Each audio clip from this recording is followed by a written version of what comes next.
juicy gold. We all love juicy gold. Got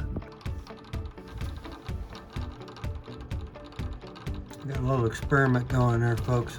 I've had this material in a few different solutions now. Trying to just whittle down all the base out of it, you know. You can see right here, there's some magnetic pieces that I have, some magnets over here, and then I got a couple stir bars inside also that are attached to that material, attached to the wall by these magnets, so they don't get in and follow my spin, because they'll jump on that one, of course, and then it won't spin, so I can't stir it. But trapping them to the side like that, I can. Anyway, to get to the story here, you can see these guys are still fizzing. Yeah, because there's still base metals in there. I think nickel primarily, but maybe some steel of some sort. But anyway, I'm trying to clean them up here to the nth degree. This material started out, this was okay, gold felt scrap. It was 428 grams of it when it was all cleaned up. I had all the junk out of it that I could easily get out. I used about 1 liter of nitric first to try to burn up all the base, and I got it down to 43 grams of material just with that 1 liter of dilute nitric, boiling dilute nitric, and then of course pouring off the silver and whatnot. I got a little bit of silver out of it, but anyway, then I thought, well, heck, I'm gonna see if I can burn some more of this off because it still had magnetics in it. And so I rinsed it really good, and then I used about 50 milliliters of hydrochloric, and I got it down another basically 6 grams, from 43 to 37.3. And so it was still magnetic after that. So now what I'm doing, and of course this is just the first pour off of what I'm doing with it now, which is hydrochloric. You can see on the bottom of this one, hopefully you can see that. Let me see if I can turn, if you can see that pretty good. See how it's got the dark film on the bottom? Yeah, that's some pour off gold that when I was pouring it into this container, I could see some gold going over, some real powdery stuff that got so small that it was suspended in solution and it ended up in this container. Anyway, to get back to this one here. Hang on, Josie Wales, you love face. You want me to throw the frisbee? Okay, fine. Fine. I know. Get out there, come on, get out there. Come. Here we go.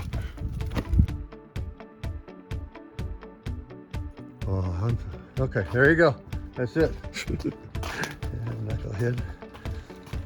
So anyway, what I got here is hydrochloric, and a little bit of water, a little bit of distilled water, and then I got some hydrogen peroxide here. And what I've been doing is I've been dosing it to try and get that material over here into solution. And so, take off the lid here. I'll show you what it does here. I'm going to try and juice it right on that material that's fizzing, that's magnetic. Just a little bit, because if you pour the whole thing in there, it's bound to overflow. No doubt. It's a fairly vigorous reaction, right? By the way, that's not 3%, that's 12% hydrogen peroxide. So it's a strong version of it. It's probably beat down a little bit. It's probably about 10% now or something, because I've had it for about a year or something. I know it loses its juice after a while, even though you keep it in a good spot. Anyway, you can see that reaction. You've dirtied up the the solution quite a bit, but it's it's wailing on these guys pretty hard over here. You can see them bubbling like mad. Hopefully, get some sunlight involved here. Move these paper towels. Maybe we can see that.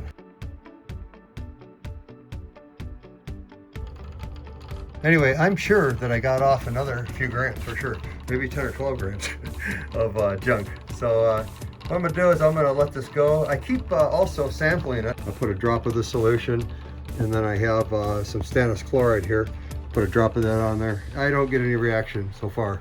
Part of the deal is it will put gold in solution, hydrogen peroxide and hydrochloric. That will do it for sure. But it has so much other material in there, like copper and steel, or maybe it's nickel, you know, that's magnetic over there. Looks kind of like nickel, possibly, the way the color looks, but maybe there's some steel there too. But anyway, yeah, because it has that easily digested material in there, that it'll push the gold right back out of solution, even if it does eat up a little bit when I pour a little bit of peroxide on it. So, of course, I keep sampling it to make sure I'm not putting gold in the solution, because that way I have to, you know, slow down a little bit and get that gold back out. However, anyway, I'm really happy with how light the foils are getting. They're kind of floating in there quite a bit. There's quite a bit of straight up brown gold in the bottom though. You know, kind of what I poured off in that other container over there. And so, yeah, I'm happy with it so far. And I'm trying to, of course, come up with a methodology where I don't have to use a liter of nitric to get to the you know, the point of this thing. I'd much rather use a little bit of hydrochloric and a little bit of peroxide and burn through most of that base material. Nitric's fairly expensive, and it's you know, it's dangerous. Everything's dangerous. Okay. Fire. Have you heard of fire? Yeah, that's a dangerous one. Everything's dangerous. You know, this is a little dangerous too. Yeah, gasoline is very dangerous. However, what we're doing with it, you can inhale some of the fumes, splash them in your eyes or something, so you have to be very careful. Just as if you were playing with a can of gasoline. If you splash it in your eyes, yeah, it ain't gonna be good. I don't know. I haven't splashed too much in my eyes, so I don't know, but it ain't good, I can tell you that. Anyway, we're eating up that base quite a bit now. I'm getting pretty happy with it there, so I'm gonna continue with it, and I'll let you know what happens later on. All right, peace, baby. I love you, man. Yeah, I just hit it pretty hard with hydrogen peroxide, and these things are getting a lot smaller. There's no doubt. I pulled them up a little bit so we can get a good look at them. But yeah, there's I'd say about a third of the material stuck to them now. I was worried about putting gold in solution, obviously, because I really hit it hard. I just sampled it right here. You can see that it's got a tiny bit of a dark stain, right? Just a little bit. So yeah, there's a tiny bit of gold in solution. However, in a few minutes, when this stuff burns down a little bit, you know, the nickel or whatever's in there, copper, is going to go a little bit more in the solution, and the gold will fall right back out. And I'll check it to make sure. If it doesn't, I'll precipitate it out with a little bit of copper or something. And anyway, yeah, that material's getting down to almost just gold. It is really light, and yeah, it's going to save me a lot of crud and crap and stuff when I cupel it. You know, I get this stuff sometimes, right? Let me show you here. Right, you get too much junk in there, and you get this incredible garbage, you know. And it's got gold in there, and of course it's got a little bit of lead and stuff. And what I'm going to do is I crushed it up a little bit. I'm going to you know, hit it with the torch and some lead, and get as much as I can kind of alloyed, and I'll cupel it again, and it'll clean up. But yeah, it's a mess when it's messy like that. So to avoid the messes too, I'm trying to, like I said, get most of the base off this junk before I deal with it further. Anyway, this methodology seems to be working pretty good so far. So one by one, baby. It's a one by one piece, baby. I shut it down just for a minute so you guys can get a good look at the gold there. Yeah, there's a whole bunch there, and it's clearing up a little bit now. You can see after you add the peroxide, after a few minutes it clears back up. And of course, this magnetic stuff here is still being chowed on pretty good, you know. Yeah, it's bubbling away. So, yeah. I'll give it a spin here. We'll see if we can stir up a cloud of gold or something here. Ooh, a cloud of gold. Oh, there it goes. Oh, no, it's stuck to the other. That's bad. All right. Peace, baby. Okay, I just put one more drop there. We'll try it one more time here. If I can hit it without getting you guys screwed up. There we go. Yeah, so that gold already came right back out of solution. Right, I see nothing now. And before it was over here, you can see there's a little bit of gold in there. You know, right here. But there, nothing. We're getting down to one big mondo pile of gold in there. All right. Yeah, it's got to be way, way less than weight now. It's got to be, yeah, we were at, what were we at here? What are we at? We were at 487, then we're down 37. Yes, we were down to 37 before I started. And yeah, I haven't used too much chemicals or anything, you know. Maybe about, I don't know, $5 worth of stuff, which is way better than $30 worth of nitric. All right, peace, baby. Hey folks, this is at 6.3 grams of magnetic material remaining from that scrap I was working on. And on the scrap, this has still got some magnetics in it, so I'm just playing and seeing how long it takes to get that, all the magnetics out of that 400 and what was it, 28? 428 or something? Yeah, 428 grams of gold-filled scrap. So yeah, anyway, I'm gonna run this here, and also the remaining 16 grams or whatever. Anyway, yeah, I think this will cupel pretty good, so I'm gonna burn it with the torch, smash it into a pile, and then of course run it with the cupel and some lead and see what we get. Not all of it, just a portion of it, because all of it won't fit conveniently, and if I have a disaster, then I lose it all. I won't lose it, but it's just like, dang, it's one of those things. Yeah, you go step by step. You know, jump right into the aircraft the first day. You got to train. Anyway, that's it. So now I'm gonna run this real quick. I'm gonna put it right in that hot boiling water.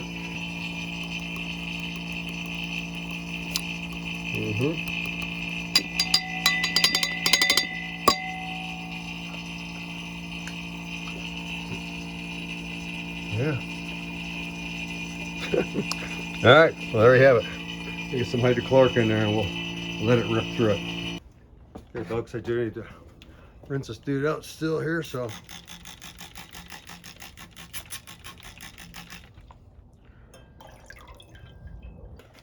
Sodium metabisulfate. See what happens if I got too much nitric in here or what. Maybe not. It's not going to be much gold in here, but it should be a little bit. Yeah, folks, I stuck a hunk of copper in this thing and it went dark like in a flash. Whew. I wish I would have filmed it. Anyway, yeah, you can see it's clearing up a smidge on the top, and we got tiniest bit of gold in the bottom. Anyway, like I said, I'll be surprised there's a half a gram in here, but anyway, try to get it out of solution no matter what. All right. I yanked out this cupel out of the furnace. It's not super hot, but I was just doing a final kind of dry on it because I dried it a few days ago. It's got a little bit of wind here. I'm a little bit paranoid about doing this because if a big gust comes, it would be a drag. Now, I smashed some of this stuff into little balls, as you can see. Okay, folks, I ended up weighing this amount, or 7.3 grams remaining in here. That means there's 9.6 grams in here. I topped it off a little bit more. I got the lead in there. So yeah, 9.6 grams of gold in here. Actually gold scrap. Okay folks, I got it carefully placed in there. Turn this hog on. Let's turn it on, baby. Done. All right. Ooh, baby. It's kicking already. Oh yeah. Anyway, yeah, we'll give it about half hour, 45 minutes, come back, take a look at it. Peace, baby. This guy here, that's the cupel I used right there, the big one on the brick.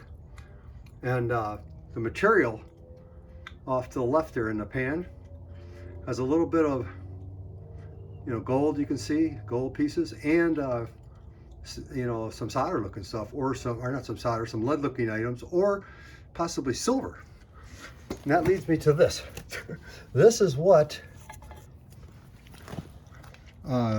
resulted. So when I melted this, I melted it already here. So I was like, what in the heavens is this, you know? And it's heavier than heck, you know, but so is lead, you know? But what I'm thinking is this is, you know, quite a bit of silver. I think it's primarily silver.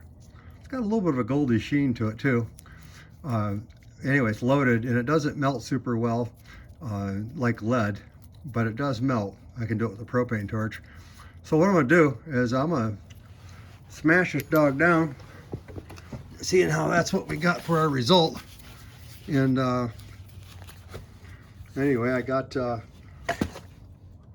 small hammer here, 4-pound sludge, I believe it is. Oh, see, that's interesting to me. Now that it has set up, right, it's a little bit brittle. That's interesting. Or maybe it just had a, you know, a defect in that part of it. Maybe. Anyway, because I just melted it, right? Let's see if it's all brittle or what. I don't want to knock it all over high heaven. Oh, it is quite brittle. Yeah. Interesting. Very interesting. Yeah, my gold's in there somewhere.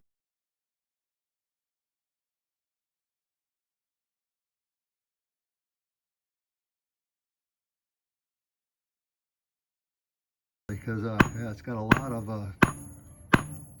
significant amount of gold in there. This piece is not quite as brittle as the other one. Like it's got more you know, pure metal versus whatever is in this stuff, a little bit crumbly, you know. Anyway, I was going to beat it flat and then kind of fold it up and then beat it down again, and then fold it up and put it in a cupel. But I'm thinking now, I don't know if it'll fit yet or whatever, but yeah, let me beat some of this up some more here. Hey folks, I got a clean little beaker here. We'll put a portion of this in that beaker, and I'm going to put a little bit of distilled water, just enough to cover it.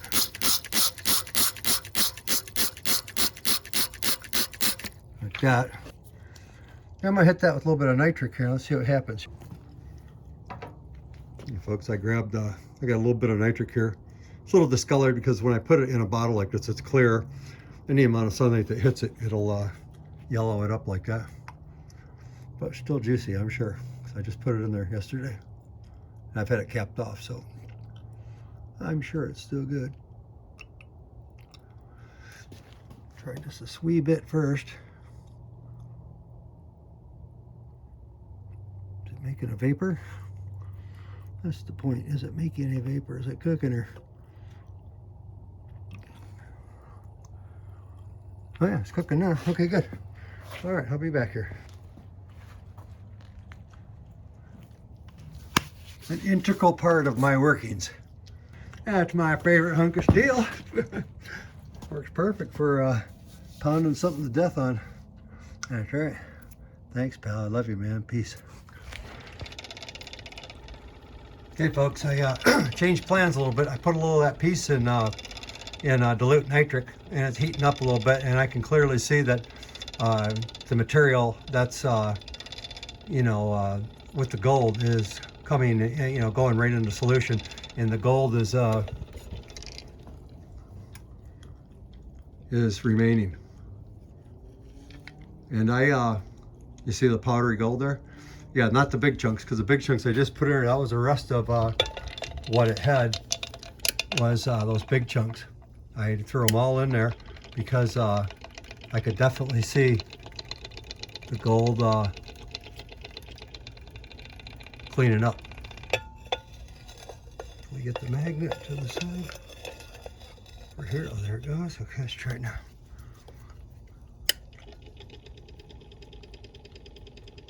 There she goes. I won't stir it too fast, just a little bit. Not like that. Tiny bit on the steering. And I got the heat up full blast. I'm gonna let that roll like that for a bit. Come out here and see what we got. Peace, baby. that gold in there now. It's really flying now. Yeah, it's breaking that down now. Looks like there's significant silver in there, and or tin or something. I'm not sure exactly. Whatever. That dang, gold-filled jewelry. It's no telling on some cases. Anyway, I ran that through nitric and through hydrochloric. Hot hydrochloric, hot dilute nitric. Yeah, still had stuff in it. And or what I'm thinking possibly, thinking about the lead that I'm using, because that lead I actually scabbed out of some other jewelry that appeared to had lead in it, and I think that's what I had there, and maybe that's the contaminant. Anyway, I gotta not get off the rails too far, because using good clean lead that I know where it came from, like exactly from a pellet gun or from something that I know where it came from, instead of relying on that gold scrap jewelry stuff, which heaven only knows what's in there in some cases. Yeah, some pretty funny looking stuff sometimes. Anyway, bottom line, there's a lot of gold flying around there, so I'm pretty happy about that. We're gonna let it go though until we got no fumes. All right, peace, baby. Yeah, I turned off the stir bar, actually turned off the heat too. Both those dudes are off. You can see it's still boiling. There's pretty much almost no fumes.